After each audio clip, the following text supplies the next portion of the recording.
तो श्रवण भाई, अपने शुरू करते हैं।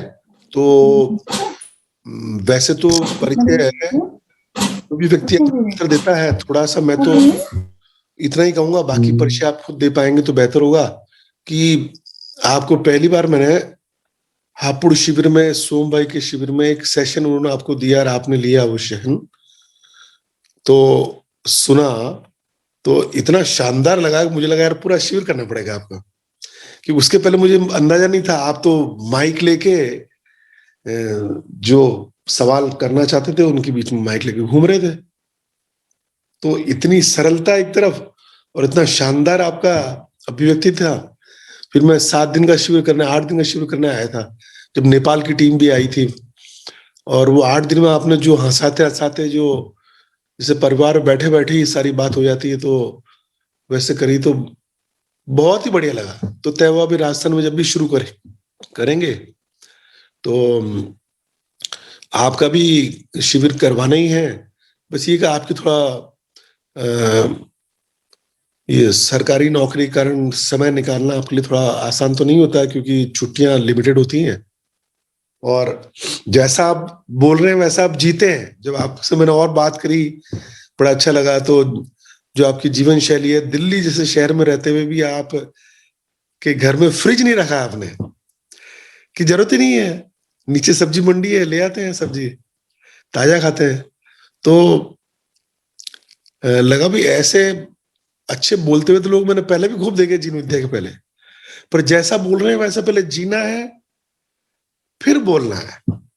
ये तो कमाल है। मतलब ऐसा समूह तो मुझे वरिष्ठ साथियों का पहली बार इस संस्थान में मिला है मुझे। तो मैं बड़ा गदगद हूं। और आपके साथ एक लंबी यात्रा रहेगी। आपसे सीख के हम भी कुछ आपके आसपास पहुंच जाएंगे। थोड़ा लेट जरूर हूं मैं, अभी 55 हो गया हूं, लेकिन आपके आसपास पहुंचने का प्रयास करेंगे। तो बाकी अपना और पृष्ठभूमि, आपका जो भी सामाजिक पृष्ठभूमि और थोड़ा आप बताना चाहें बताएं, फिर क्वेश्चन आंसर शुरू करते हैं।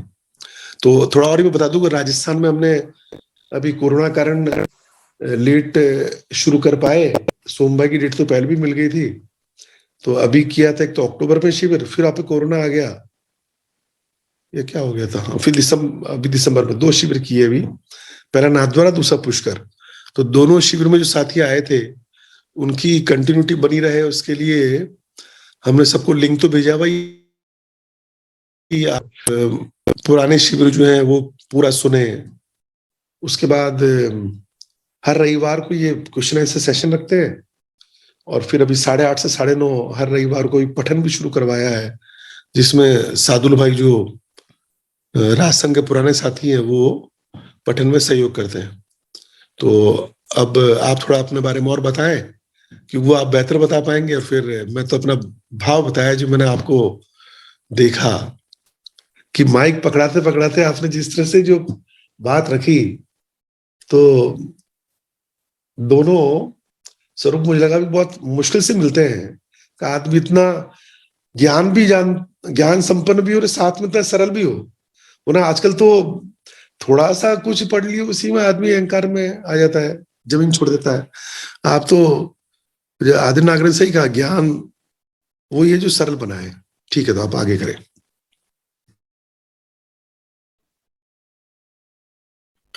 जी भैया, बहुत बहुत धन्यवाद और सभी का स्वागत है, सभी को नमस्कार। तो परिचय के लिए तो ज्यादा सुनील भैया ने बता दिया है। तो वस्तु का उपयोग करना न करना ये कोई बहुत बड़ा मुद्दा नहीं है, जिसको जो जरूर उपयोग करना चाहिए। बस यही है कि धरती की आवर्तनशीलता को ध्यान में रखा जाए। तो मैं बेसिकली गोरखपुर का रहने वाला हूँ। गोरखपुर का नाम तो सुन रखे होंगे। और 2006 में मुझे पहला शिक्षा विभाग में काम करते हुए मेरे एक मित्र ने कहा कि शिक्षा से जुड़ा हुआ ये कार्यक्रम है, आप हरिद्वार आ जाइए और यहाँ पर एक 7 दिन का वर्कशॉप है, उसमें आप रहकर कैसा लगता है। तो मैं वहां गया तो सोम भाई का शिविर था। तो पहले शिविर के बाद ही इतना बना कि सोम भैया से मैं अगले शिविर का डेट तुरंत पूछ लिया 3 महीने बाद और फिर दूसरे शिविर के लिए चले गए। दूसरे शिविर में हमको लगा कि पूरी दुनिया में जो शिक्षा में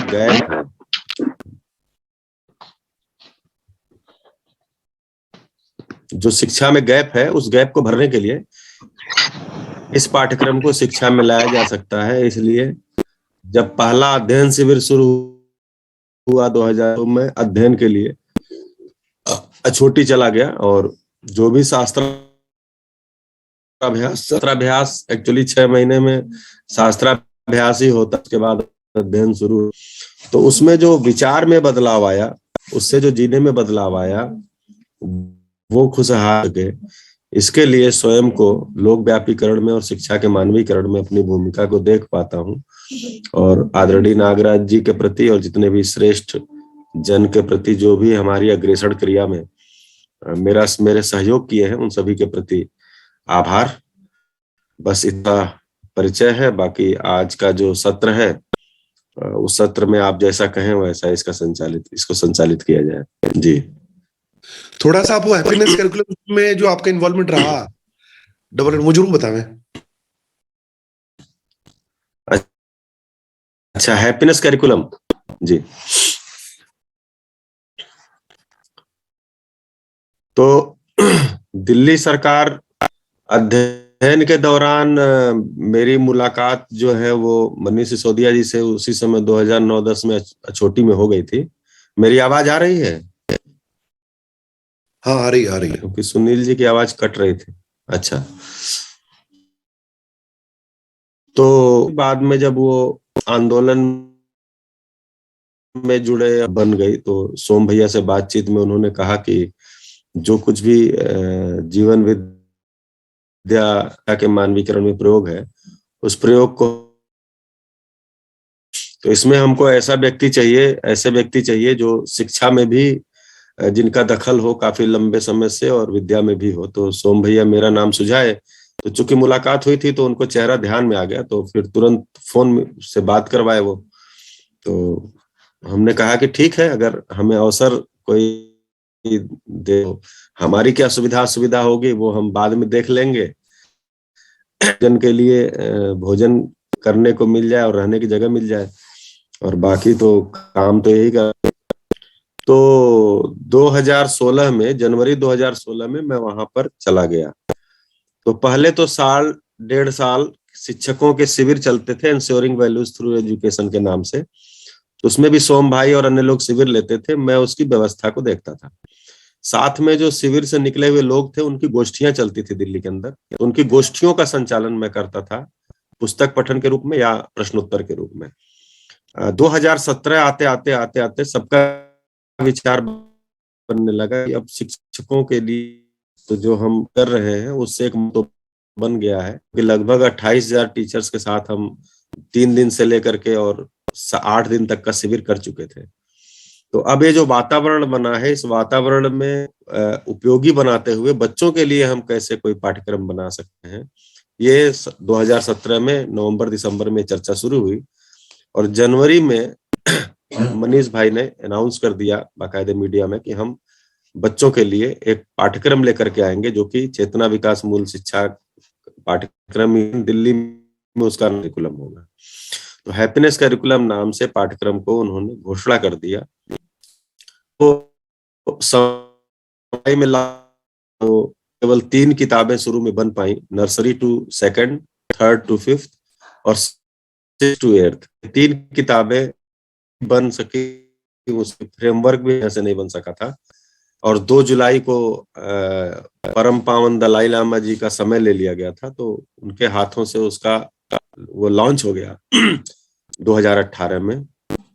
जैसे ही लॉन्च हुआ उसके तुरंत बाद फिर हम लोगों की मीटिंग हुई और उसमें मंत्री जी के द्वारा आ गया कि फिर जो चेतना विकास मूल्य शिक्षा का पाठ्यक्रम था, या जो शिक्षा नीति विकल्प जो दिया हुआ, तो उन को सामने रख करके हम लोगों ने काफी 2-3 महीने लगा करके फ्रेमवर्क बनाए। हम सभी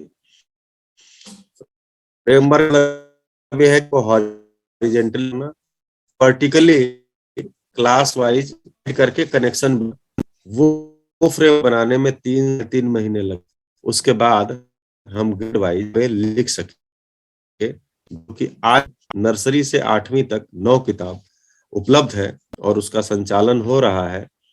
वो संचालन जिस ढंग से हुआ, वो उसका रिजल्ट क्या आया आप सभी को पता होगा कि दूर दूर तक खबर उसकी पहुंच गई। और मिलानिया ट्रम्प जो कि बी बेस्ट कैंपेन चलाते हैं यूएस में, उनको जब लगा कि सुनाई दिया कि इंडिया में एक ऐसा पास शुरू हुआ है जो कि हैप्पीनेस करिकुलम की खासियत ये है, जैसे अन्य सब्जेक्ट का हम प्रतिदिन एक पीरियड रखे हैं, वैसे ही हैप्पीनेस का भी पर डे 1 पीरियड है, नर्सरी टू 8th। तो ये उनको लगा कि इतना एनरिच पाठ्यक्रम कौन सा है, क्योंकि बाकी सब्जेक्ट के तो हैं पाठ्यक्रम जो कि रोज चलते हैं, लेकिन हैप्पीनेस पर आधारित कौन सा पाठ्यक्रम है जो रोज चलाया जाता है। तो फिर उन्होंने देखने की इच्छा व्यक्त की 2020 में, और वो देखने के लिए आई। उसके बाद लोगों ने पूछा फीडबैक क्या है उनका। तो फीडबैक तो शुरू में कोई मेरे घर आएगा और मेरे घर से निकलते ही कोई पूछेगा कैसा लगा, तो वो खराब थोड़ी बोलेगा, वो तो बोलेगा अच्छा लगा। तो हमने कहा अभी इसका फीडबैक बता पाना मुश्किल है, अभी तो उन्होंने कहा अच्छा ही लगा है। लेकिन 25 फरवरी को जाने के बाद जब कोरोना पेंडेमिक आया, तो 14 अप्रैल को मिलानिया का एक ट्वीट आया है। ट्वीट में उन्होंने कहा है कि जब मैं इंडिया गई थी तो दिल्ली के अंदर वहां पर हैप्पीनेस करिकुलम क्लासरूम के अंदर संचालित किया जाता है। आज जब पेंडेमिक सिचुएशन से पूरी दुनिया गुजर रही है, तो मेरा यह सुझाव है कि ऐसे करिकुलम की पूरी दुनिया को जरूरत है। तब जो मित्र हमसे फीडबैक पूछे थे, मैंने उनको वो स्क्रीनशॉट भेजा। हमने कहा ये फीडबैक है कि अगर कोई पाठ्यक्रम देखने के बाद 1.5 महीने बाद भी याद है, 1.5-2 महीने बाद, और उसको ट्वीट में रेफर किया जा रहा है, तो ये फीडबैक है। तो कुल मिला करके वो जो उन लोगों का फीडबैक है, हम लोगों का तो फीडबैक ये है, अच्छा लगता है, काम करते हैं।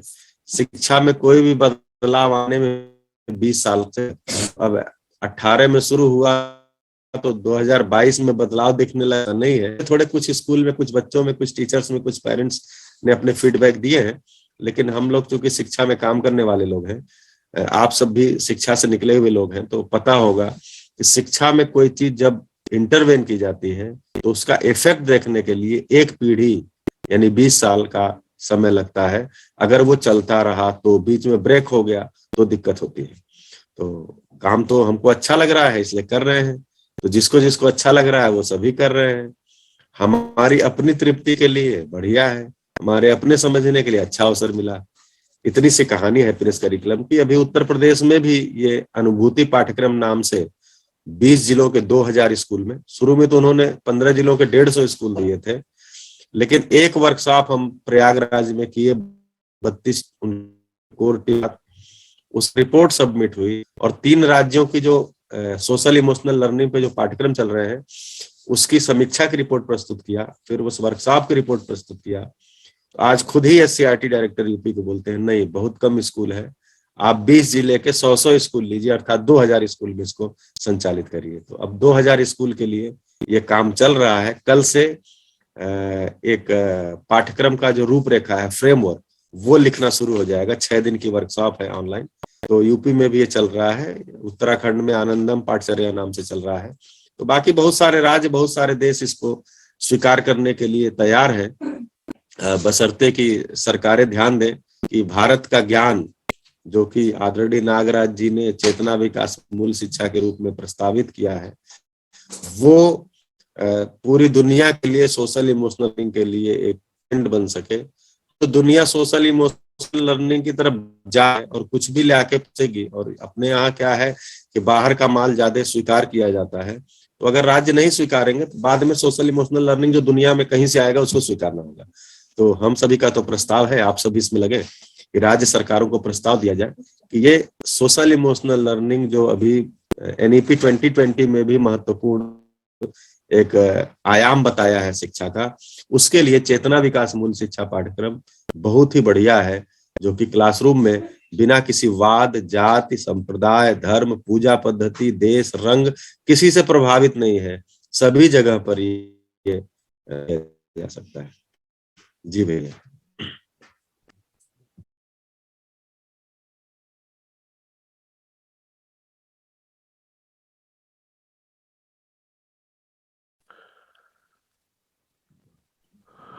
बहुत शानदार। अभिलाष, अब क्वेश्चन आंसर शुरू करो आप। जी, सभी को नमस्ते। आपके अगर किसी भी प्रकार के सवाल हैं, अगर आपने नाथद्वारा शिविर देखा है, ऑनलाइन या ऑफलाइन देखा है, या पुष्कर में आप आए थे, तो अगर आपको कोई भी सवाल है तो आप प्लीज पूछ सकते हैं भैया से।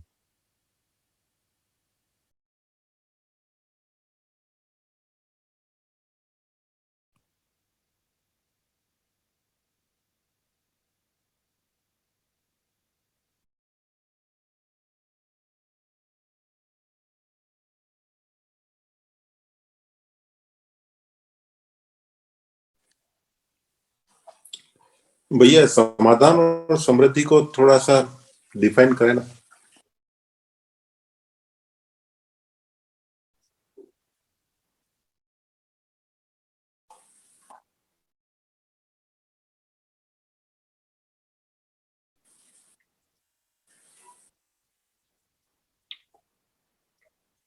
श्रवण भैया,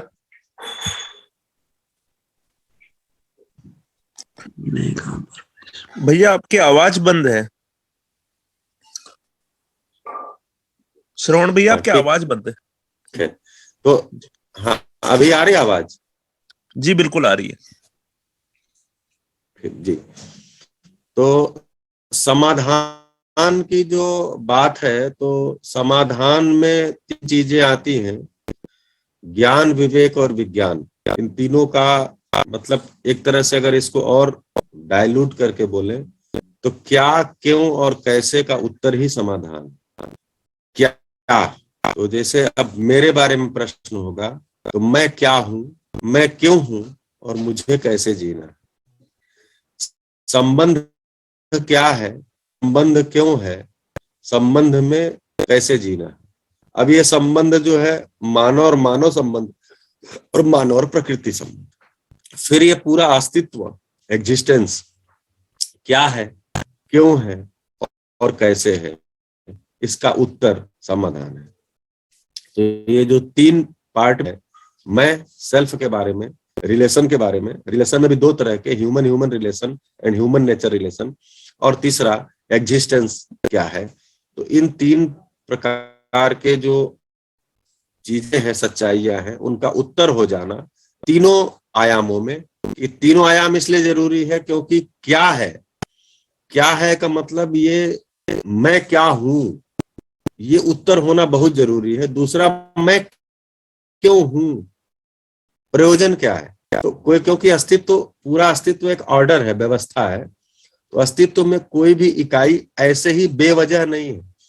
अगर एक पेड़ है तो पेड़ का वजह हमको दिखता है कि वो बीज से पैदा होता है और बीज तक उसकी यात्रा है। बीज से पैदा हुआ, पौधा बना, पेड़ बना, पत्तियां, डाल, फूल, फल, अंत में बीज बन के मल्टीप्लाई हो गया। एक बीज से अनेक बीज, एक बीज से अनेक बीज बनते हुए हम पेड़ पौधों में देखते हैं। तो उनका यही प्रयोजन है, अपनी जो प्रजाति है उसका विस्तार करना, उसको मल्टीप्लाई करना। इसी तरह से जीव जंतुओं में देखते हैं तो जीव जंतुओं में भी प्रयोजन पता चलता है। वंश वृद्धि उनका प्रयोजन है, आहार निद्रा भय मैथुन उनका प्रयोजन है। इसके माध्यम से उपयोग करते हुए वंश वृद्धि करते हैं। मानव का प्रयोजन क्या है? मानव चूंकि जीवों से आगे है, तो क्या मानव का भी प्रयोजन केवल वंश वृद्धि करना होगा? ऐसा तो तर्क लगाते हैं तो लगता है नहीं, वंश वृद्धि अगर करना होगा तो जीवावस्था में तो पूरा हो गया था, मतलब वहां वो काम हो ही रहा है। तो फिर मानव की क्या आवश्यकता पड़ी? तो पता चला कि मानव ज्ञानावस्था की इकाई है, ये ज्ञान से तृप्त होता है। तो इसका प्रयोजन क्या पता चला कि समाधान ही इसका प्रयोजन। समाधान का मतलब क्या हुआ कि मानव जो है वो शरीर केवल नहीं है, ये शरीर प्लस जीवन है। जीवन में जीवन खुद को भी समझता है और खुद को समझते हुए सब कुछ को भी समझता है। अभी दुर्भाग्य बस क्या हो गया कि शिक्षा में कि जीवन खुद को समझता है ये किनारे कर दिया गया।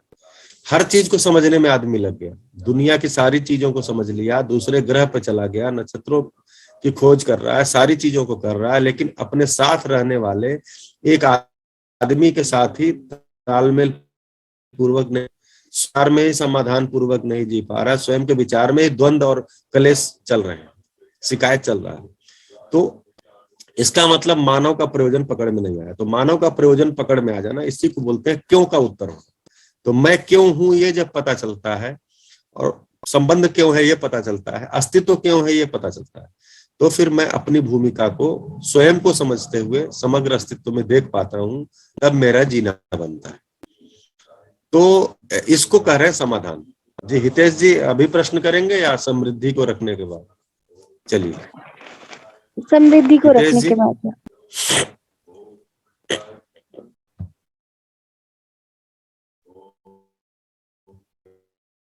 तो समाधान जो आपने कहा कि समाधान क्या है, तो समाधान का मतलब ही है हर दिशा आयाम कोण से हमारे प्रश्नों का उत्तर हो जाए। और हर दिशा आयाम कोण क्या है, कोई चीज क्या है, कोई चीज क्यों है, और कोई चीज में के साथ हमको कैसे, इसी को ज्ञान विवेक विज्ञान भी बोलते हैं।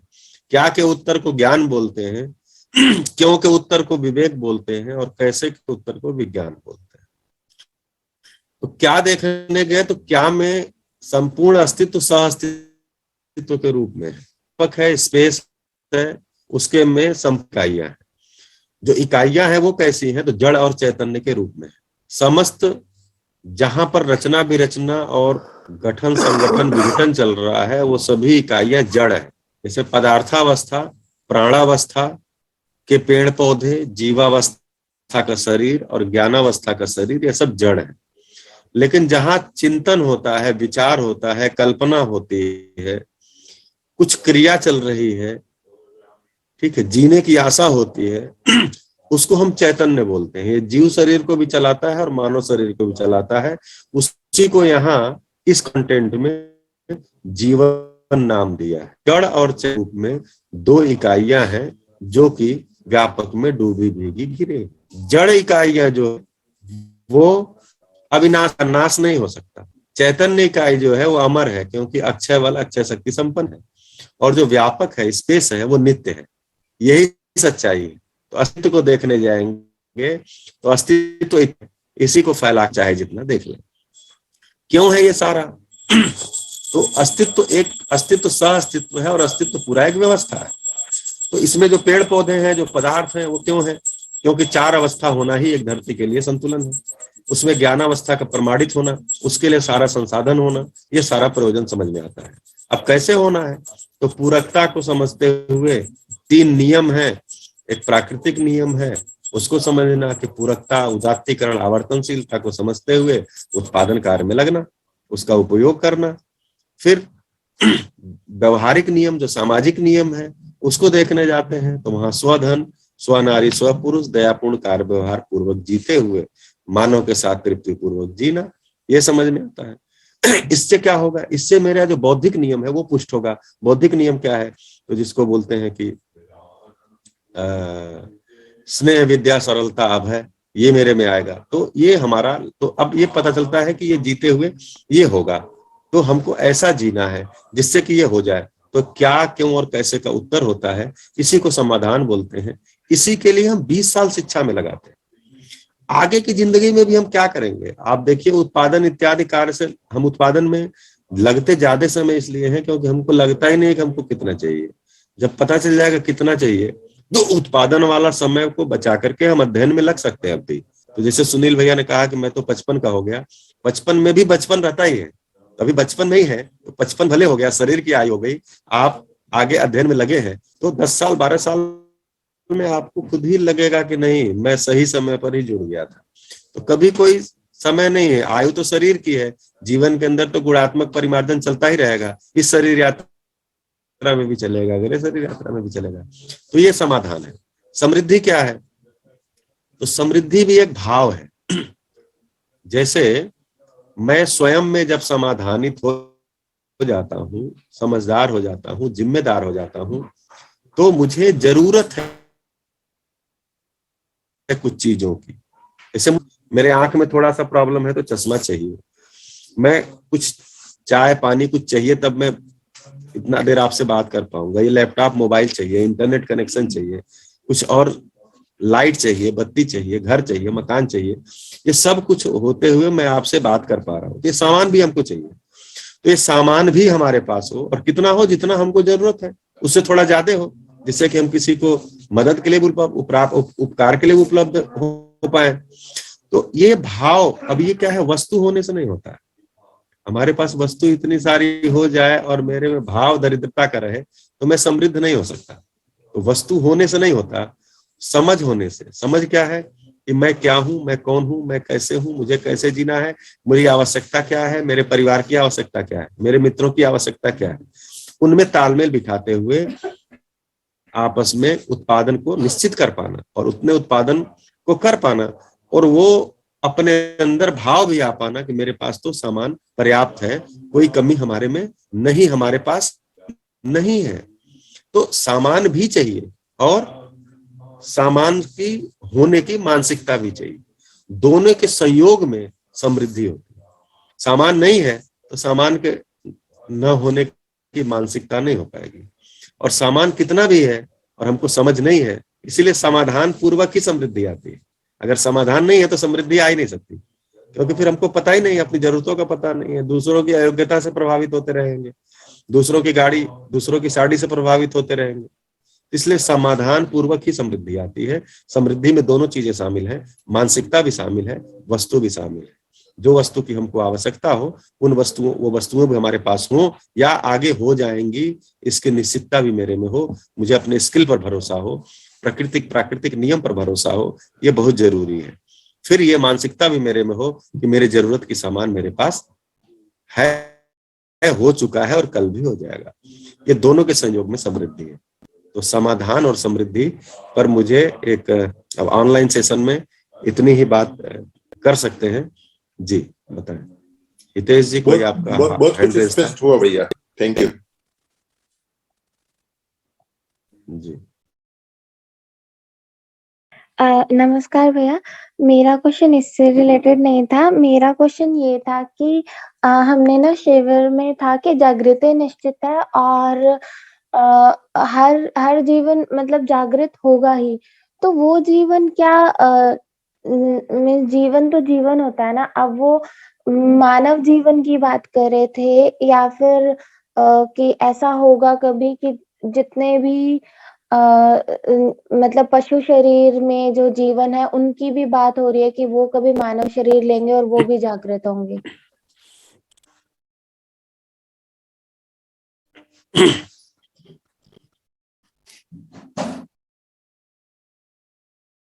जी आपकी आवाज बंद हो गई क्या? हेलो, अभी हितेश जी? आवाज आ रही है मेरी? हाँ हाँ आ रही है। मैं ये पूछ रही थी कि हमने शिविर में भैया ने बताया था कि जागृति निश्चित है, हर जीवन की जागृति निश्चित है।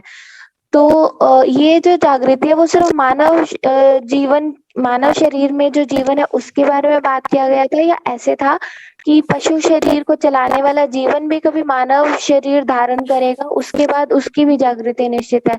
तो कभी सभी पशु शरीर मानव जीवन लेके और सभी जागृत हो जाएंगे, ऐसा कहा गया? जी बिल्कुल, जीवन कहा गया है, पशु शरीर से मतलब नहीं है। अस्तित्व में जो भी जीवन है इसमें क्रम पूरा है कि विकास क्रम विकास, जागृति क्रम जागृति। तो जो जीवन है वो जागृति क्रम में है, चाहे वो मानव शरीर को चला रहा हो या पशु शरीर को चला रहा हो। जैसे एक बीज है तो बीज जो है वो अंत में मल्टीप्लाई उसका लक्ष्य है, वैसे ही जीवन भी है। तो जीवन का जो अस्तित्व सहज लक्ष्य है वो जागृति ही है। वो जीव शरीर को चलाते हुए नहीं उस पर ध्यान गया, लेकिन अंदर से जो आहार निद्रा है मैथुन करता है और बस उसके पीछे का उसको एक निश्चिंत होना चाहता है, ऐसा प्रयोजन दिखता है। हालांकि वहां क्रिया बहुत एक्टिव नहीं है, आस्वादन चयन चल रहा है और बाकी चीजें आंशिक चल रही हैं, लेकिन वो जो जीवन है वो भी जागृत ही होना चाहता है। वो भी जागृति, क्योंकि नियम है ये, जो जीवन है उसकी जागृत होना चाहता है और जागृति भी निश्चित है। जितने भी जीवन है उनकी जागृति निश्चित है। वो 1000 साल में होंगी, लाख साल में होंगी, ये धरती खत्म हो जाएगी फिर नई धरती होगी, कब होगा वो अलग मुद्दा है, क्योंकि जीवन के साथ समय का मुद्दा नहीं है। समय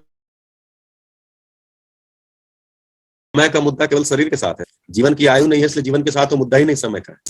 और समय अस्तित्व सहज कोई घटना भी नहीं है। समय मानव की बनाई हुई एक सुविधा है। अस्तित्व में समय का कोई मतलब ही नहीं होता। तो समय कितना लगेगा वो नहीं कहा जा रहा है, लेकिन जो जीव शरीर चला रहे हैं या मानव शरीर चला रहे हैं, वो समस्त जीवन के लिए कहा गया कि जागृति निश्चित है, होगी ही, क्योंकि ये नियम है।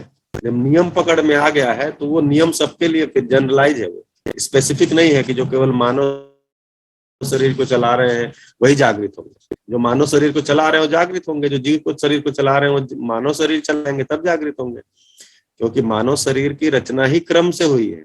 आप देखिए ना, मानव शरीर की रचना सबसे अंतिम में हुई है, क्योंकि जो पशु शरीर को जीव शरीर को चलाते हुए जीवन थे, उनके जो मेधस हैं वो पूर्ण समृद्ध नहीं है, और उनके जो शरीर की डिजाइन है वो भी कर्म स्वतंत्रता वाली नहीं है।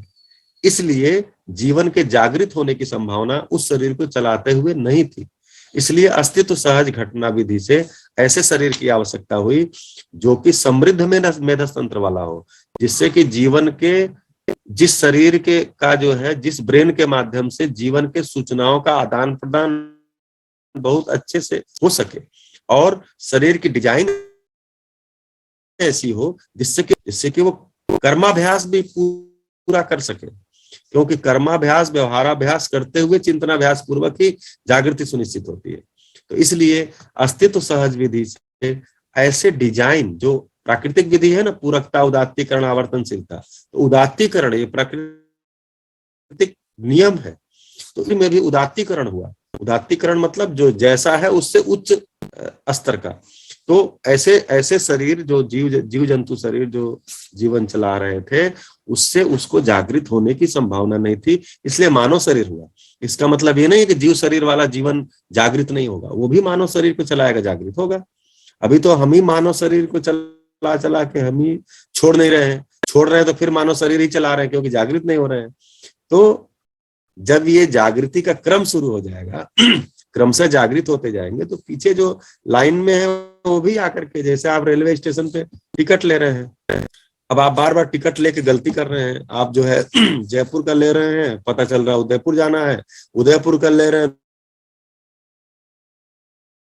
फोन आ गया नहीं जी हमको अजमेर, खिड़की से नहीं हट रहा है, तो जो पीछे खड़े हैं उनका नंबर ही नहीं आएगा, वो टिकट कैसे लेंगे। तो ये दिक्कत हो रही है कि मानव शरीर को चलाते हुए जो जीवन है वो जागृत होते रहेंगे, को चला के जागृत हो जाएंगे, जागृत होंगे मानव शरीर को ही चला के, जीव जंतुओं के शरीर को चला के जागृत नहीं हो सकते।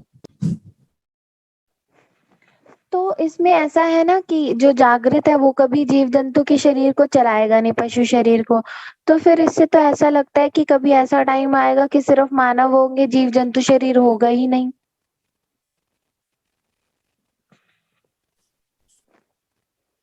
नहीं, जीव जंतु शरीर तो वंश वृद्धि हो ही रही है ना, वहां पर उनका तो काम ही वंश वृद्धि करना है, तो वो तो होते ही रहेंगे। वो कहाँ, वो तो नियम आप देखिए ना, हम क्या कह रहे हैं, आप क्या कह रहे हैं, आपकी कल्पना में क्या चल रहा है वो अलग मुद्दा है, लेकिन नियम आप देखिए कि जीव जंतु शरीर में वंश वृद्धि तो हो ही रही है ना, वो होती रहेगी, वो कैसे खत्म हो जाएंगे।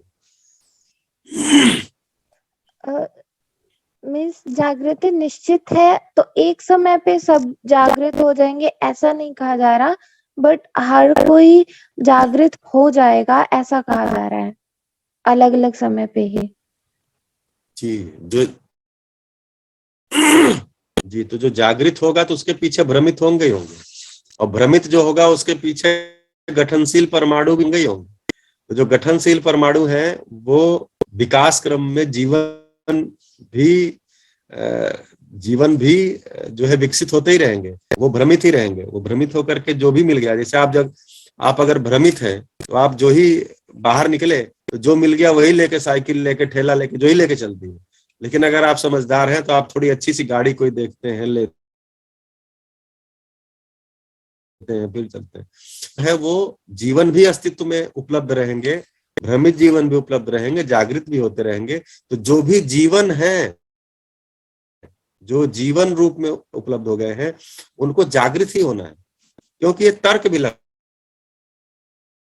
है। आप क्या चाहते हैं, होना चाहते हैं, कितना समझदार। अच्छा, फिर अपने परिवार के बारे में, अपना परिवार भी समझदार जिम्मेदार हो जाए। अपने मोहल्ले के बारे में क्या चाहते हैं कि आपके मोहल्ले वाले भी समझदार जिम्मेदार हो जाए। क्यों?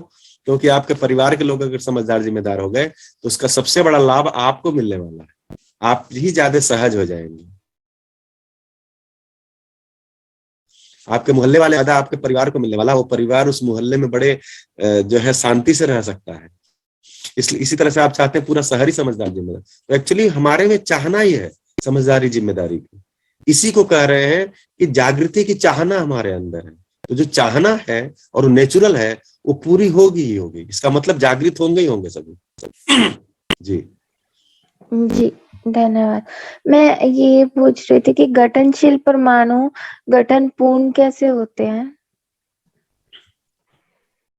हाँ, थोड़ा सा ये प्रश्न जो है ना, अभी सभा 1-2 शिविर किए हुए लोग ही हैं, तो इसको आपने कितना शिविर किया है? जी, अध्ययन भी कर रहे हैं आप? नहीं, मैंने एक ही किया है, बट मैं अध्ययन बाकी मैं शिविर ऑनलाइन ही कर पा रही हूँ, मेरा आना पॉसिबल नहीं हो पाता इसलिए।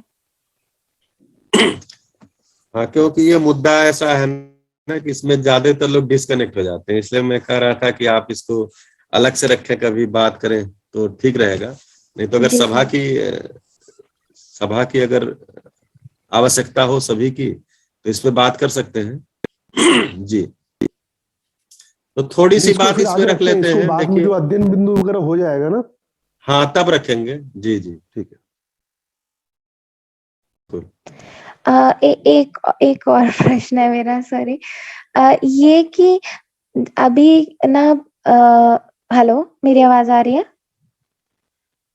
हाँ आ रही है, बोलिए। जी, मैं ये पूछ रही थी कि मतलब मुझे पता है थोड़ा समय लगेगा इसमें, पर अभी कैसा होता है ना, अभी हम जो भी क्रिया करते हैं घर में या जितनी भी मतलब क्रिया ही करते हैं, व्यवहार तो होता नहीं है, तो उन सब में समझ आता है कि चाहे कुछ भी कर लो, इन सब चीज़ों में तो तृप्ति नहीं है।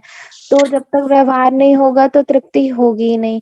कोई भी अभी घर में वैसे तो बात ही बहुत कम होती है, सिर्फ उतनी ही चीज़ों से रिलेटेड बात होती है, क्या खाया, क्या पिया, ऐसी ही बातें होती हैं वस्तु को लेके। अभी अगर किसी कभी-कभी ऐसा होता है, भाव शेयर करने वाली बात आती है, तो उसमें भी मतलब वो भाव हो नहीं पाता है, उसमें भी ऐसे ही दूसरी डायरेक्शन में जाता है। तो उसमें साफ नज़र आता है कि ये चीज़ें ना पूर्ण नहीं है, और ये ना कहीं और प्रिय हित लाभ में सारी चर्चा हो रही है। तो वो न्याय धर्म सत्य में कभी बात हो ही नहीं पाती है। अगर हम कभी भी स्टार्ट भी करें तो मतलब वो यहाँ पे हमेशा पूर्ण अपूर्ण ही दिखता रहता है, और वो स्टार्ट कैसे होगा सब में बातें होना, वो कभी हो ही नहीं पाती ऐसी बातें स्टार्ट होना। अगर हम स्टार्ट भी करें तो बढ़िया है। उधर से कुछ इनपुट ही नहीं आता है, ऐसे लगता है कि ऑफ ट्रैक जा रहा है सब। कि बढ़िया। हमें जी कब इतना गुणात्मक, मतलब ये भी मुझे पता है कि समय आएगा तो गुणात्मक परिवर्तन इतना हो पाएगा कि मैं ही बात करूंगी तो सब समझ पाएंगे, पर उससे पहले कोई रास्ता नहीं है।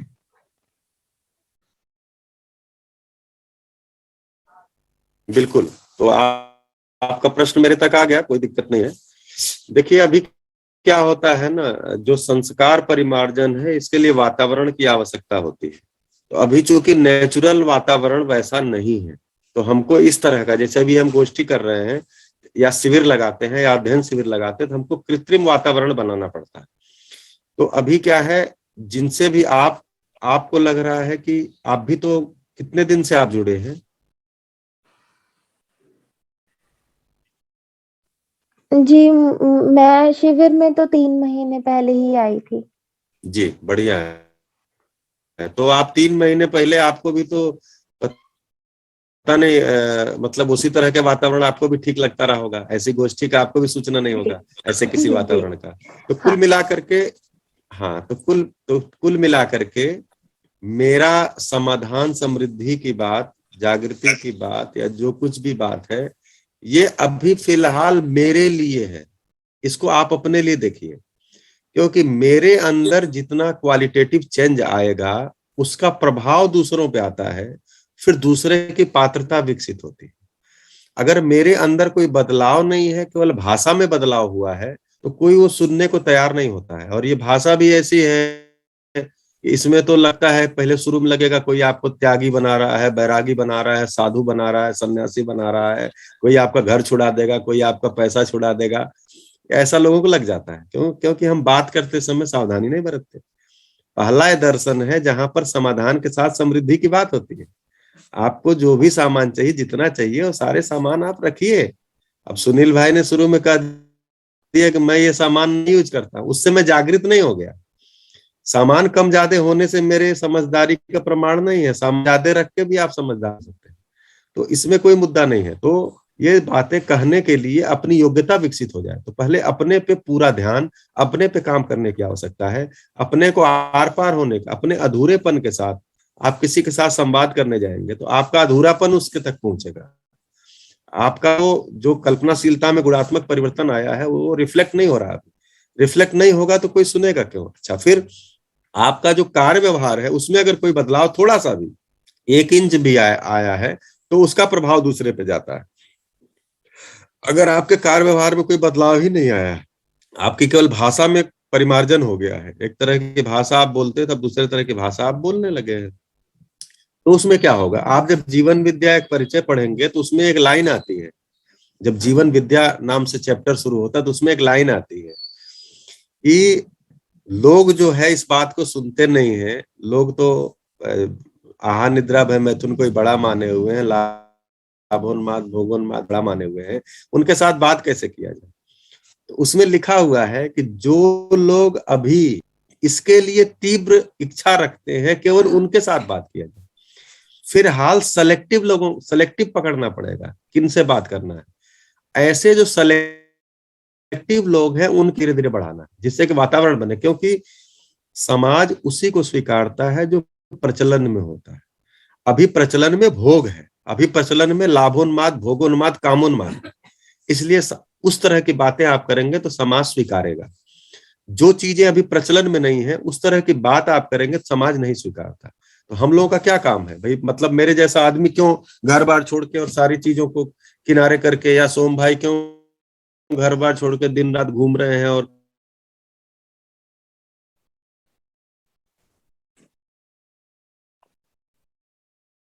शिक्षा में काम पर चल रही हैं, उनको हम रिप्लेस कर सकें। तो जब तक कि प्रचलन में नहीं आ जाता है तब तक आपको बहुत मेहनत करनी पड़ेगी, और पहले वो मेहनत खुद पे ही करनी पड़ेगी। जितना ज्यादा खुद पे मेहनत करेंगे उतना रिफ्लेक्शन दूसरों पे आएगा। अगर आप दूसरों के में खुद का मेहनत छोड़ दिए तो फिर वो रिफ्लेक्ट ही नहीं होगा, और आप भी गिला शिकवा शिकायत। जी ये बातें कहाँ जा रही है? गिला शिकवा शिकायत में चले जाएंगे। गिला शिकवा शिकायत से नुकसान किसका होगा? आपका होगा। कि स्वयं के ऊपर हमको कितनी बातें समझ में आई हैं, उसमें मेरे जीने में कितना बदलाव आने की संभावना है, या कितना बदलाव आना शुरू हो गया। फिर अपने आप ही लोग स्वीकारते हैं। मैं भी जब 2007 में शिविर किया और 9-10 में अध्ययन किया तो सरकार में 2011 में यूपी सरकार में प्रस्ताव दिया, कोई नहीं सुना। 2015 में फिर प्रस्ताव दिया, कोई नहीं सुना। दिल्ली में प्रस्ताव दिया, दिल्ली में सुना गया, दिल्ली में उसको काम।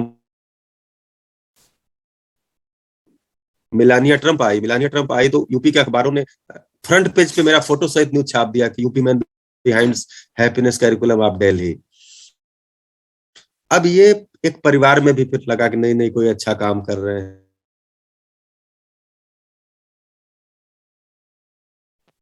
सरकार में कुछ ही दिनों की बातचीत के बाद एक्सेप्ट कर लिया। क्यों? क्योंकि मेरे पास एविडेंस भी था। मैं स्वयं जो है बात करने की क्षमता के साथ था, जितने प्रश्न आएंगे सारे प्रश्नों को हैंडल करने की क्षमता के साथ था, तो वो बात को स्वीकार कर पाया। क्यों? क्योंकि मैं 10 साल स्वयं पे काम कर पाया। तो जितना आप स्वयं पे काम कर पाएंगे उतना आप व्यक्त होने की क्षमता से संपन्न हो पाएंगे। अगर स्वयं का काम छूट गया, व्यक्त होने का ही ज्यादा या दूसरों के साथ बात करने का आप ज्यादा प्रयास शुरू किए, तो अभी नहीं करना है। क्या हो रहा है जीवन विद्या में? अभी कुछ नहीं, अभी मैं जांच रही हूँ, अभी मैं थोड़ा देख रही हूँ, पढ़ रही हूँ, मैं समझने की कोशिश में हूँ। इतनी बात करिए, इतने से काम चलाइए, आपके व्यवहार में बदलाव आएगा तो उनको दिखेगा। तो अभी थोड़ा संवाद वाला काम कम किया जाए, और अपने मतलब शिविर में आप आए हैं ये अच्छी बात है, लेकिन शिविर आपके अंदर जाने लग जाए, इसके लिए काम किया जाए। इसके लिए ऐसी गोष्ठियां से आप जुड़े रहे, प्रस्ताव है या ऑनलाइन जो अध्ययन चल रहा है उसमें भी जुड़िए। अपने ऊपर जितना काम करेंगे वो ज्यादा कारगर होगा। जी, बहुत बहुत शुक्रिया। भैया आवाज आ रही है? हेलो हाँ खुशबू आ रही है, बोलिए आप। जी, मेरा सवाल ये था कि अभी आपने कहा कि अभी संवाद पे इतना ध्यान ना दिया जाए, पर फिर भी आवाज आ रही? जब भी हम थोड़ा बहुत आचरण में लाने की कोशिश करते हैं और किसी ना किसी इनडायरेक्टली हम थोड़ा फीडबैक लाने की कोशिश करते हैं परिवार के रूप में, कि परिवार वाले थोड़ा सा कोई फीडबैक दे कि कोई बदलाव आ रहा है या नहीं आ रहा, तो हमेशा वो होता है कि मेरे साथ तो हुआ है कि कोई कहता है कि कोई चेंजेस नहीं आया और ज्यादा खराब हुआ है, कि अच्छा कुछ नहीं हुआ, खराब ही हुआ है। ऐसा है कि मतलब जब भी मम्मी से बात होती है तो एक ही टॉपिक पे बात होती है, कभी और अलग टॉपिक से आता नहीं, और आखिर में यही होता है कि ऐसा मत करना वैसा मत करना। तो मुझे तो समझ नहीं आता कि मैं टॉपिक पे बात क्या करूं, मतलब क्या टॉपिक चुनूं। जो टॉपिक चुना जाता है वो भी मतलब कह सकते हैं कि मेरा मन नहीं करता उस टॉपिक पे बात करने का, और जो मम्मी बात करती वो हर बार ही एक ही टॉपिक पे बात करती है, तो वो एक कह सकते हैं कि विरोध आ जाता है कि यार रहने तो बात ही नहीं करते इससे अच्छा। तो एक वो होता है, फिर अंदर ही गिल्ट आता है कि यार जीवन विद्या में गए थे ताकि परिवार में रिश्ते अच्छे हो सके, पर वही नहीं हो रहे, तो मतलब एक अपने आप पे सेल्फ डाउट होने लग जाता है कि जो भी कर रहे हैं वो सही है भी या गलत। और दूसरा ये भी है कि जो जिंदा रहने वाला पार्ट है उसमें एक थोड़ी सी रुचि कम होने लग गई है, कि एक्साइटमेंट उसको लेके कम हो गया कि हाँ ठीक है हो जाएगा। तो एक वो भी हो गया कि कह सकते हैं कि जो पहले एक इच्छा थी, तीव्र इच्छा थी कि हाँ करना है, वो इच्छा थोड़ी कम हो गई, कह सकते हैं। लेजीनेस और प्रोक्रेस्टिनेशन जैसी चीजें आ गई है कि वह ठीक है हो जाएगा हो जाएगा। और जब जीवन विद्या की बात आती है तो उसको वीडियोस भी देखती हूँ, बट वो जो रियलाइजेशन चीज जो होता है वो नहीं हो पाता, तो वो कैसे करें? बढ़िया है। तो अभी क्या है, पहला जो पार्ट आपका था प्रश्न का, तो ये जो अच्छा खराब है ना, ये अच्छा खराब आपका अलग है, मम्मी का अलग है। तो ये अच्छा खराब जब तक अलग अलग है, वो जिसको खराब मानते हैं आप उसको अच्छा मानते हैं, आप जिसको अच्छा मानने के आधार पे सारा कुछ है, क्योंकि प्रचलन में जो चीज को वो अच्छा मानते हैं, आप प्रचलन से हट के कुछ बात करते हैं तो वो उसको अच्छा नहीं मानते हैं। इसलिए जैसा देखिए, एक शिविर दो शिविर करने के बाद, अध्ययन में शास्त्राभ्यास में आने के बाद, हमको ज्यादा जो है अंदर अपने काम करना है। बाहर जैसे आप जी रहे थे, लाभोन्माद भोगोन्माद कामोन्माद में अगर आपको लगना है तो एक समय थोड़ा लग ही लीजिए, थोड़ी पीड़ा आपको होगी। लेकिन अभी क्या है, बाकी लोगों के साथ जो आपके रिलेशनशिप है उनको ध्यान में रखते हुए, ऐसा नहीं है कि आप जो है वो 20 साल से लाभोन्माद भोगोन्माद कामोन्माद कर रहे थे और अभी 4 साल और करेंगे धरती कुछ बिगड़ जाएगी। आप जैसे जी रहे हैं उस तरह से जीने के, वैसे ही आप जैसे बिल्कुल उसी ट्रैक पे रहिए। आपको थोड़ी पीड़ा होगी, पीड़ा तो अब भी हो रही है जब आप बात कर रहे हैं। आप बात कर रहे हैं और आपको रिजल्ट कुछ अलग मिल रहा है और उधर से कुछ रिस्पांस उल्टा मिल जा रहा है, बल्कि रिएक्शन मिल जा रहा है, तो आपको अब भी पीड़ा हो ही रही है। तो लेकिन अपने अंदर जितना जितना आप काम करेंगे ना, तो ये लोगों की अयोग्यता आपको समझ में आएगी। अभी जब तक आपको अयोग्यता नहीं समझ में आती है तो आप भ्रमित हो जाते हैं, आपको लगता नहीं वही आदमी हमसे ज्यादा योग्य है, आपको अपने प्रति हीन भावना आ जाती है। तो इसमें जब आप जीवन विद्या का परिचय पढ़ेंगे तो उसमें है कि समझदारी का पहला प्रमाण आता है स्वयं के प्रति विश्वास। तो अभी जब तक प्रमाण पूरा नहीं आएगा तब तक कम से कम इतना आएगा कि स्वयं का प्रति विश्वास बढ़ेगा। अगर ये घट रहा है तो रिवर्स एक्शन, मतलब हम अपने पे काम नहीं कर रहे हैं, हम दूसरों की अयोग्यता से प्रभावित हो रहे हैं। दूसरे अपनी अयोग्यता से आपको प्रभावित करेंगे ही करेंगे, चाहे आपके कितने भी सगे हो, वो करेंगे ही करेंगे। आपको प्रभावित उनके सामने रिएक्ट होकर के आप रिस्पॉन्ड करिए। आपको प्रभावित होने की आवश्यकता नहीं है, लेकिन आपको झगड़ने की भी आवश्यकता नहीं है। बस आप कहिए ठीक है, बढ़िया है, आप जो कह रहे हैं कोई बात नहीं, अच्छा है। तो आप धीरे धीरे धीरे धीरे धीरे धीरे आप अपने पे काम करना शुरू कर दीजिए। अभी संवाद की स्थिति क्यों नहीं बन पा रही है? जैसे अभी हम लोग यहाँ संवाद कर रहे हैं, यहाँ क्यों स्थिति बन गई होगा, उसका यहाँ समाधान भी हो सकता है। जो भी लोग बैठे हैं उनको भी लग रहा है कि नहीं, प्रश्न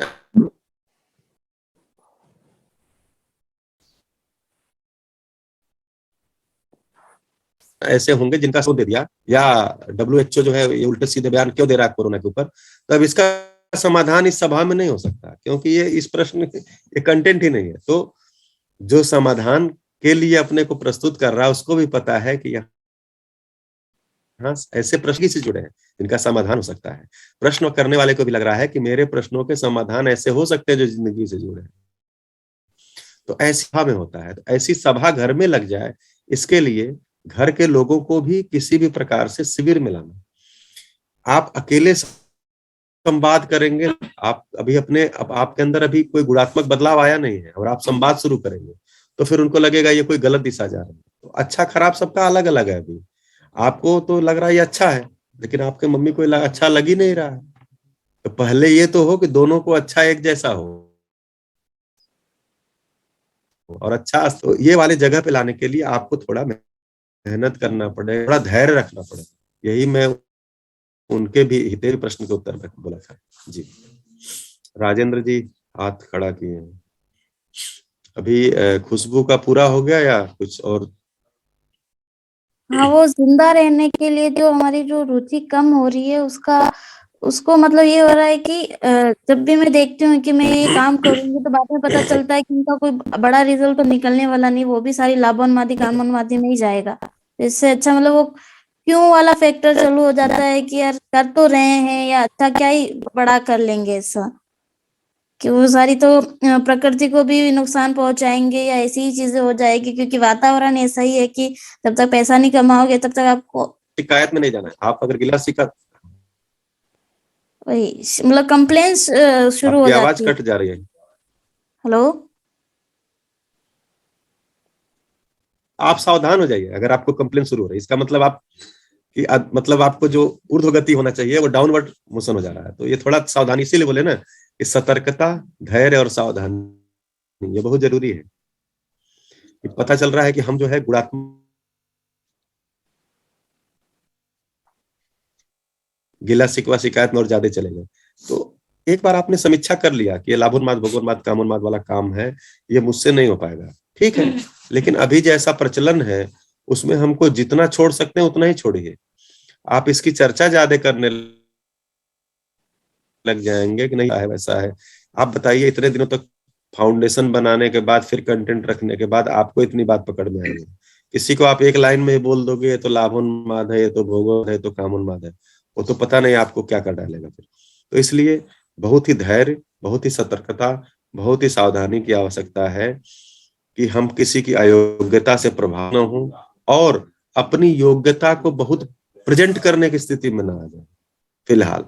हाँ, आप आचरण में जो आएगा वो दूसरों को दिखेगा, अगर आचरण में नहीं आएगा तो नहीं दिखेगा, तो कोई बात नहीं, आप होंगे। अभी ये तो 10 साल 20 साल लगेगा ही। आप जैसे हैं वैसा होने में भी तो 20 साल लगा है। तो अगर इसमें कोई गुणात्मक बदलाव आना है तो टाइम लगेगा, इसमें हड़बड़ी क्या है। थैंक यू भैया। अभी भैया इसमें एक चीज जी राधन, हेलो इसमें सनन भैया। भैया हेलो। एक बार जी इसमें राजेंद्र जी। हाँ सनन भैया, गुड मॉर्निंग। मैं इसी में एक क्वेश्चन ऐड करके पूछ सकती हूँ? हितेश जी कुछ पूछना चाह रहे हैं? जी जी, इसी में ऐड करके पूछना चाह रही हूँ मैं। जी पूछ लीजिए, फिर राजेंद्र जी का। जी जी, मैं ये पूछना चाह रही हूँ हाँ कि ठीक है, पूछ अब लीजिए। जी अभी जैसे ना हम जो भी क्रिया करते हैं, जिसमें बोला ना जिंदा रहने वाला भाग जो है उसमें रुचि कम हो गई है, तो उसमें ऐसा भी है कि जो भी काम कर रहे हैं, टीवी भी देख रहे हैं, मतलब वो खाली समय तो है, चाहे कुछ भी देख रहे हैं, तो हर चीज में फोन चलाते हैं, हर चीज में ऐसे लगता है कि नहीं, इन सब की जरूरत नहीं है, अपने भाव को भरना है तो सीमित चीजों से नहीं भर सकते, जो जो भाव किसी से बात करके ही भर सकते हैं। तो ऐसा होता है कि जब भी लगता है कि अपने भावों को भरना है तो मैं शिविर चला के बैठ जाती हूँ या बुक है वो पढ़ने लग जाती हूँ। लेकिन उसमें भी ना मतलब वो होता है कि हम जैसे ना अपने आप को परिवार से दूर, उनके साथ हम उन बातों में इंटरेस्ट नहीं आता तो इंक्लूड भी नहीं कर पाते अपने आप को। तो उसमें ऐसे लगता है परिवार से दूर जाने वाला लगता है कि ये तो बिल्कुल ही मतलब अलग ही रास्ते पे जा रही है, किसी की नहीं सुनती है, ऐसे वाला जाता है। और घर में किसी से भाव विचार पे बात करने की स्थिति बनती नहीं है। तो ये तो बहुत पीड़ा वाला रास्ता दिखता है अभी, जबकि जागृति का रास्ता नहीं तो आप क्यों बहुत हाँ जी। हाँ, जहां आप खड़े हैं वहां भी परिवार के अन्य सदस्य नहीं खड़े हैं ना, तो आपको तो जिम्मेदारी है कि कैसे मोटिवेट करना, धीरे धीरे एक आध साल लगेगा, क्योंकि जब तक आप सबको एक शिविर नहीं कराएंगे तब तक आपको वो वातावरण घर में नहीं मिल पाएगा। ये मैं अपना सिद्ध प्रयोग बता रहा हूँ। तो आप धीरे से, आप खुद समझाने के बजाय आप ऐसा वातावरण बनाइए कि आप कैसे शिविर कर सकते हैं, और वो नहीं सुन रहे हैं इसके किसी गिले शिकवे में आप मत आइए। आप शिविर में भी आके देखते हैं कि 10, 20, 50 लोग ऐसे होते हैं जो नहीं सुनते हैं, जो उल्टे सीधे प्रश्न भी कर देते हैं, जिनको जो रिएक्शन भी व्यक्त करते हैं। तो क्या उससे प्रबोधक को प्रभावित हो जाना चाहिए? बिल्कुल नहीं। आदमी जहां खड़ा है वहीं से आपकी बात को सुनता है, जहां खड़ा है अपनी बात वो बोलता है। इसलिए उसका धरातल ही अभी नहीं बदला है। तो आप अगर अपने धरातल को बदलने के क्रम में हैं तो आप कहीं ये देख लीजिए कि आप ज्यादा गिला शिकवा शिकायत में, ज्यादा इस तरह के आवेश में आएंगे तो आपके लिए समस्या हो जाएगी, आप ही छोड़ छाड़ दोगे। तो इसलिए अभी जैसा चल रहा है, अभी तो जैसे हम लोग ये बात कर रहे हैं लैपटॉप पे बैठ करके या मोबाइल में बैठ करके, ये जो बिजली से चल रहा है वो बिजली तो धरती का पेट फाड़ के और कोयला जला के बन रही है। तो अब क्या करें, हम बात न करें? तो अभी बहुत सारे जो चीजें चल रही हैं, अव्यवस्था है, हर तरफ अव्यवस्था है, तो हम व्यवस्था के तरफ जा रहे हैं, कोशिश में लगे हैं, लेकिन हमारे अनुसार ही अब सब व्यवस्था तुरंत हो जानी चाहिए, ऐसा नहीं होगा। मेरे अंदर ही जो अध्ययन चलेगा, मेरे अंदर ही जो बदलाव आएगा, वो रिफ्लेक्शन के रूप में दूसरे तक जाएगा। इसलिए स्वयं पे काम ज्यादा किया जाए। जी राजेंद्र जी। हाँ भैया, भैया गुड मॉर्निंग। हेलो, मेरी आवाज आ रही है? हाँ नमस्ते। मेरा एक मन में क्वेश्चन था। अभी मैं सुरेंद्र पाल जी का मैं वो शिविर सुन रहा हूँ, तो उसके अंदर क्या है कि काफी लोगों का ये आया है, उसके अंदर 7 शिविर 8 शिविर कर करके भी लोग बाग वहां पहुंच रहे हैं, उनकी अभी तृप्ति हुई नहीं, मतलब उनको अभी तक के वो जिस उद्देश्य से शिविर ज्वाइन किया था वो उनको पूरा प्राप्त नहीं हुआ है ना। तो अब मतलब ऐसे भी 8-8, 9-9 शिविर करने के बाद में भी उनको वो चीज नहीं मिल रही है। और मैं भी दो शिविर कर चुका हूँ, परिचय शिविर, तो मेरे में भी ऐसा कोई ज्यादा बदलाव नहीं हुआ। तो मेरा एक विचार आया कि जैसे अपन रामायण और ये अपन किताबें पढ़ते हैं तब अपने दिमाग में नहीं, लेकिन अपन ने टीवी के ऊपर रामायण को देखा तो अपने को काफी कुछ चीजें दिमाग में आई। तो क्या ऐसा भी अपने है इस परिचय शिविर में जो अपन वीडियो के रूप में अपन उसको देख सके? क्योंकि वो चीजें अपन जब वीडियो के रूप में देखते हैं तो दिमाग में अपने एक पिक्चर सेट होती है, वरना आपका ये थ्योरिकल पार्ट है वो हम सुनते हैं, अच्छा लगता है, फिर वो व्यवहार में आता ही नहीं है। जैसे एक फिल्म होती है, अपन वो फिल्म को अपन बार बार देखते हैं तो वो क्या है कि जल्दी से अपने रूपांतर आता है, अपने व्यवहार में रूपांतर आता है, चाहे वो अपन फिल्म देखते हैं तो क्या ऐसा परिचय शिविर में भी है जो अपन वीडियो के रूप में या इस तरह से फिल्म के रूप में अपन देख सकें? जी, तो आपके प्रश्न को मैं 3 पार्ट में लेता हूँ, छोटे छोटे। एक तो ये है जो आपने पहला कहा कि लोग 10 शिविर में आए और अभी तृप्ति नहीं हुआ।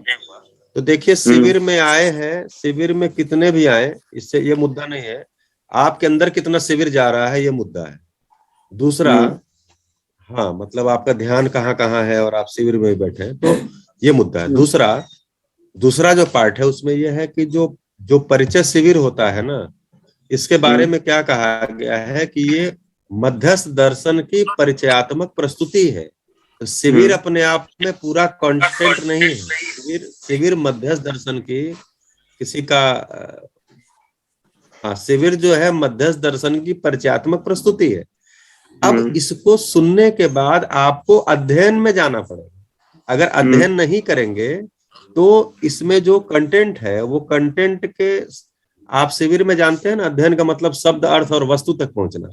तो आप केवल शब्द शब्द शब्द शब्द या शब्द अर्थ में केवल घूम रहे हैं, इससे उपलब्धि नहीं होगा।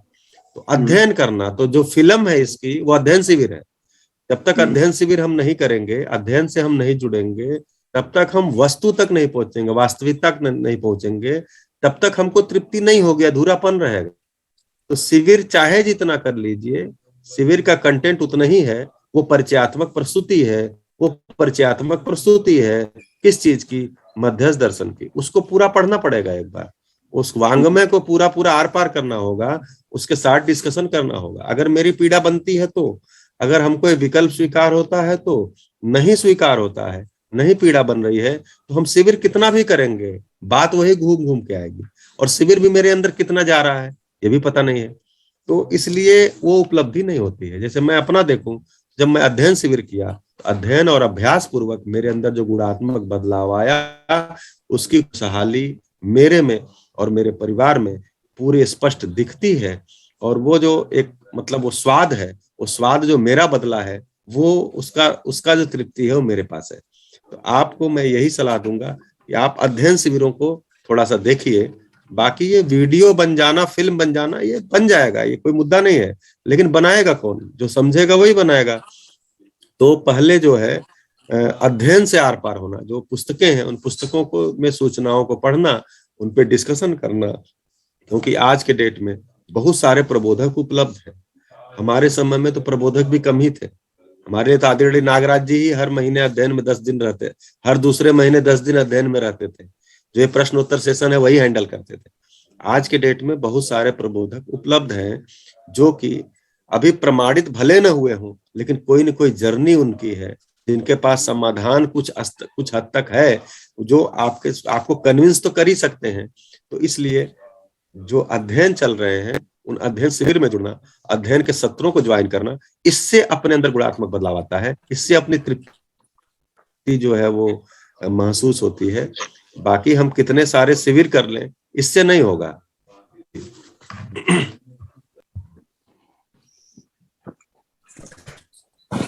भैया मैं ये सोच रहा था कि भाई जैसे अपन 2 या 3 या 4 जो शिविर कर रहे हैं उसमें बाद में परिवर्तन नहीं आ रहा, तो इसको क्या अपन फिल्म के आधार पर या ऑडियो के आधार पर कोई चीज को देखेंगे तो वो क्या चित्त में ज्यादा वो मतलब समझ में आएगा, बच्चों को भी ज्यादा समझ में आएगा? क्योंकि अभी जैसे ये बच्चे लोग हैं जो आपकी जो भाषा, आपके जो शब्द है उनको नहीं पकड़ पा रहे हैं, तो बच्चों में ये चीज जाती नहीं है ना, और अभी तक तो हमारे में भी नहीं जाती है ये। तो क्या ये जो फिल्म और ऑडियो की तरह से ये चीज बन करके जाए तो ये ज्यादा फैलेगी? नहीं, वो तो उपलब्ध है। ऑडियो और फिल्म भी देखेंगे तो अभी तो अध्ययन के रूप में ही उपलब्ध है, कोई मूवी के रूप में उपलब्ध नहीं है। हाँ, तो क्या मूवी में अपन चित्र चाहते हैं तो बहुत सारे रेफरेंस मूवीज हैं। जैसे एक चीज मिलेगी वंडरफुल, आप दिखा सकते हैं बच्चों को, आप भी देख सकते हैं, लेकिन वो जीवन विद्या शिविर नहीं है। लेकिन वो काफी चीजों को एड्रेस करता हुआ वो है। बस ये है कि सच्चाई पकड़ने के लिए तो अध्ययन ही करना पड़ेगा, वही एकमात्र। जैसे आप 12वीं तक की कक्षा किए हैं या 12वीं के आगे भी पढ़े हैं, ग्रेजुएशन पीजी किए हैं, तो फिल्म देख थोड़ी पढ़े हैं। आपको पुस्तक का अध्ययन ही करना पड़ा है, उनके फार्मूलों को समझना पड़ा है, उनको रियलाइज करना पड़ा है। नहीं, मेरा कहना मतलब जो जब भी आपको सत्य तक पहुंचना है, आप जो बता रहे हैं ना कि अपन ने पढ़ाई करी, तो वो पढ़ाई क्या है कि जब तक करी तब ठीक है, व्यवहार में तो पढ़ाई कोई काम ही नहीं आ रही है अपने। और ये जो जीवन विद्या का, ये तो अपना व्यवहार से संबंधित है। इसको व्यवहार में लेने के लिए तो क्या है कि अपन जब कोई चीज को उस तरह से देखते हैं तो वो व्यवहार में उतरता है। अग्नि, जैसे अपन कोई नाटक है या टीवी के ऊपर बार बार देखते हैं, सास बहू का ये जो झगड़ा होता है, ये सब अपन टीवी पे देखते हैं, तो एकदम ऐसा लगता है जैसे कि ये परिवार की कहानी चल रही है, और वो जल्दी से समझ में आती है और अच्छी भी लगती है। उसको टाइम टाइम सब लोग मिलकर के देखते भी है। जैसे रामायण है, तो रामायण की किताबें बहुत थी, खूब सुनी, लेकिन कोई समझ में नहीं आया। लेकिन रामायण जब टीवी पे दिखाया गया तो अपने को एकदम रामायण की पूरी एक कहानी समझ में आ गई कि रामायण में इस तरह से हुआ। तो कहने मतलब वो ज्यादा दिमाग में, चित्त में वो अपने एक पिक्चर सेट हो गई है ना, तब वो जाकर व्यवहार में। वरना 8-10 शिविर करते रहो, वो तो शिविर में कुछ निकलेगा ही नहीं। जैसे 2 शिविर करने के बाद में भी मेरे को लग रहा है कि अभी तो अपन जहाँ थे वहीं पे हैं। ठीक है, तो रामायण चाहे आप पढ़ के देखिए, चाहे आप वीडियो में देखिए, हमारे जिंदगी में उसका कोई गुणात्मक बदलाव नहीं आया ना। नहीं, उसके आधार पे जीते हुए तो हम नहीं हो पाए। नहीं, अब उसको चीज को ठीक अपने है भैया। व्यवहार में अपन जब व्यवहार में उस चीज को बिल्कुल। देखते हैं तो अपने को लगता है ना क्योंकि- कि रामायण के अंदर क्या क्या हुआ, जो आज अपन ने व्यवहारिक जीवन में अपन जो उस चीज को कर रहे हैं वो रामायण से कुछ चीजें मेल क्योंकि करती है। क्योंकि रामायण में जो हम रामायण चाहे हम किताब से पढ़ें चाहे हम वीडियो देखें, उसकी तात्विकता तो नहीं पकड़ पाए ना। जब उसकी तात्विकता पकड़ में तभी आएगी जब हम उसका अध्ययन करेंगे, उस पर डिस्कशन करेंगे, तब उसकी तात्विकता पकड़ में आएगी। शुरू में तो वो कहानी ही है, चाहे आप वो किताब में पढ़िए चाहे आप वीडियो में देखिए, लेकिन जब आप उसकी तात्विकता को पकड़ने यानी वस्तु तक जाते हैं उसके लिए आपको अध्ययन ही करना पड़ता है। तो अभी परिचय शिविर जो है वो उस तरह की ही एक फिल्म दिखाने का काम है, उसके बाद आपको अध्ययन में ही जाना होगा। तो कुल मिला के देखिए आपको फिल्म, हाँ जो लोग उस लाइन के हैं फिल्म लाइन के, वो लोग आए शिविर करें और उनको लगता है बना लेंगे तो बना लें, ठीक है, लेकिन अंत में वस्तु तक पहुंचने के लिए, वास्तविकता तक पहुंचने के लिए हमको अध्ययन में जाना ही पड़ेगा और कोई उपाय नहीं है। भाषा कोई कठिन नहीं होती। जब एक बच्चा क सीखता है तो इतना आसान नहीं होता क बनाना। क बनाना इतना आसान काम नहीं है, लेकिन वो बनाना सीख लेता है, किताब पढ़ना सीख लेता है। मैं तो बच्चों के साथ ही 22 साल से काम कर रहा हूँ। बच्चे बहुत बढ़िया से सुनते हैं, बशर्ते आपको सुनाने का, आपको अपने अंदर कोई बदलाव नहीं है ना, तो आप तक आपके भाषा से वो ट्रांजेक्ट ही नहीं होती। जब आपके अंदर बदलाव आ जाता है तो आपके भाषा से वो ट्रांजेक्ट होती है। तो मेरे ऊपर मैं स्वयं पे जितना काम कर पाऊंगा, छोटे छोटे बच्चे समझते हैं, मैंने देखा है, नर्सरी पहली दूसरी के बच्चे समझते हैं, उनको समझाना तो और आसान है क्योंकि उनकी कोई प्री कंडीशनिंग नहीं है। तो बहुत अच्छा, शुभकामना। आप इसके बारे में सोचिए और आगे इसके बारे में आप कैसे लोगों से बात कर सकते हैं, कैसे ऐसे लोगों से मिल सकते हैं जो लोग इसको शिविर करें, अध्ययन शिविर करें, समझें और फिल्में भी बनाएं। स्वागत है। ओके साहब। नहीं, मेरा एक विचार था जो मैंने कहा मैं बताऊं क्या, अच्छा ये रहेगा। क्या ये ऐसा हो सकता है, ये इससे ज्यादा मतलब हो सकता है, अभी तक उपलब्ध नहीं है। जी, थैंक यू, कोई बात नहीं, ओके।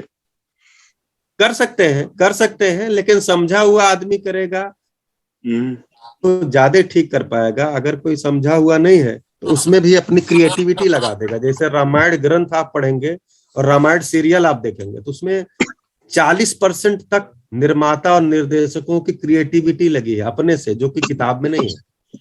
तो जब तक कोई पूरी बात को समझा नहीं रहेगा तो अपनी क्रिएटिविटी लगा देगा, तो फिर अर्थ का अनर्थ हो जाएगा, इसका भी खतरा है। तो इसलिए ऐसे तज्ञ लोग, ऐसे विज्ञ लोग निकल करके आए और फिर ऐसे लोग फिल्म बनाए तो स्वागत है, अच्छा रहेगा जी, बहुत अच्छा। वैसे एक चीज मिलेगी वंडरफुल, बच्चों को दिखाइए, आप भी देखिएगा, अगर आप में से बहुत कुछ लोग देखे भी होंगे, वो काफी मतलब मुझे बहुत अच्छी लगती है। परिवार में बच्चे भी उसको बड़े मन से देखते हैं।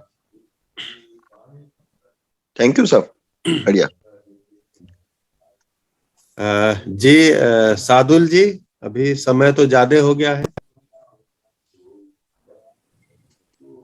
सुनील भैया। हाँ, वैसे तो समय हो गया है, पर मन का लोगों की जिज्ञासा थी इसलिए ठीक है। तो अब कोई से आखिरी सवाल है तो ठीक है, वरना आज का इस कार्यक्रम को हम यहीं पे रोकते हैं।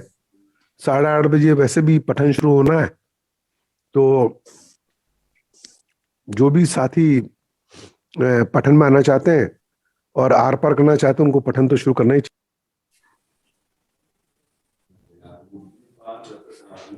आपका माइक बंद हो गया सुनील भैया। ठीक है, हाँ, बस मैं आखिरी सवाल का इंतजार कर रहा हूँ, अगर नहीं है तो फिर अपन इसको समापन के लिए जाते हैं। ठीक, बढ़िया।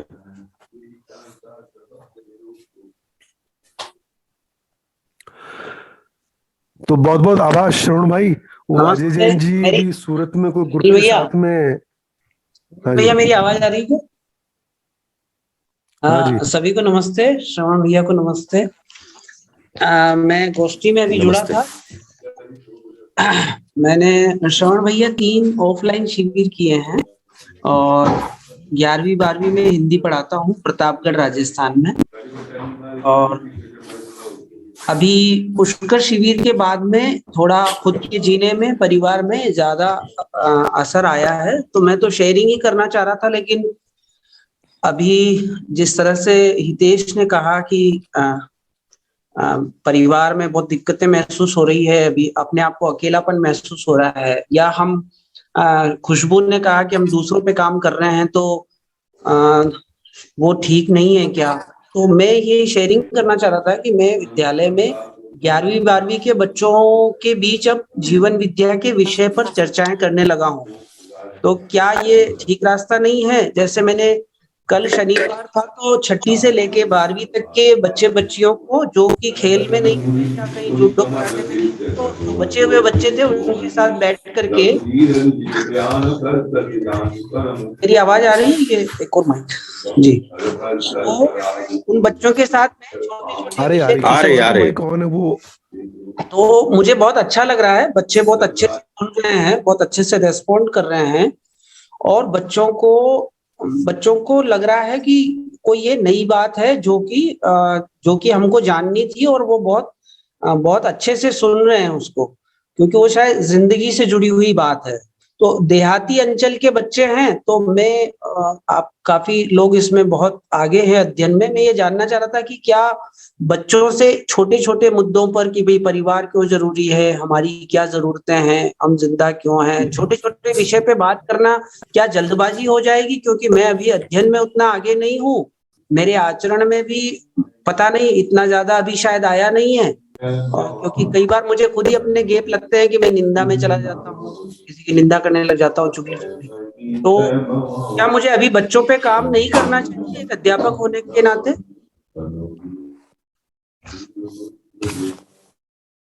जी भैया, आप जो है ना, एक तो दिल्ली का जो हैप्पीनेस करिकुलम है लीजिए। जी सुन पा रहे हैं? जी जी जी हाँ, तो एडुडेल वेबसाइट है दिल्ली का, एडुडेल EDUDEL। इस पे जाएंगे जी तो उस पे एक ऊपर जो है हैप्पीनेस नाम का बटन आएगा, उसको क्लिक करके आप सारी किताब डाउनलोड कर सकते हैं। लेकिन आप 11वीं 12वीं में बात करें तो आप 8वीं की किताब डाउनलोड कर ठीक है। लीजिए और आप उसको लेकर के आप जब संवाद करेंगे ना, तो थोड़ा सा आपके लिए संवाद करने में सुविधा और काफी आपके इधर उधर बिखरने का भी डर नहीं रहेगा और आप अच्छा संवाद कर पाएंगे। शुक्रिया शुक्रिया। धन्यवाद।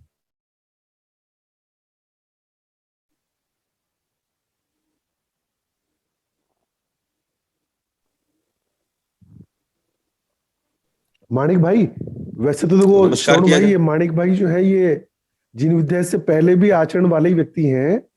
ये तो इनकी शिष्टता है या विनम्रता जो भी कहें कि उतना कहते नहीं है पब्लिकली, और पूरा परिवार इसमें लगा ही है और जो कहते हैं वो पहले जी भी रहे हैं।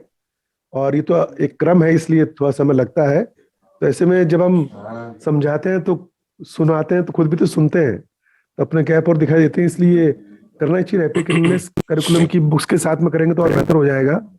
तो आज समय हो गया तो उसको यहीं पे समाप्त करें, क्योंकि अजय जैन जी जो है वो सूरत में भी कोई ग्रुप के साथ में सुबह शिविर लेते हैं 7 से 10 11 दिन का, इसलिए वो अभी व्यस्त है। तो आपको हमने बुलाया, आपने स्वीकार किया, तो आपके लिए बहुत बहुत धन्यवाद और कृतज्ञता। और फिर कभी मिलेंगे। नमस्ते भैया। आप सभी का आभार जी। नमस्कार। धन्यवाद। धन्यवाद भैया। धन्यवाद भैया। धन्यवाद। धन्यवाद भैया। धन्यवाद भैया। थैंक यू भैया। नमस्ते भैया, धन्यवाद। थैंक यू सभी को धन्यवाद।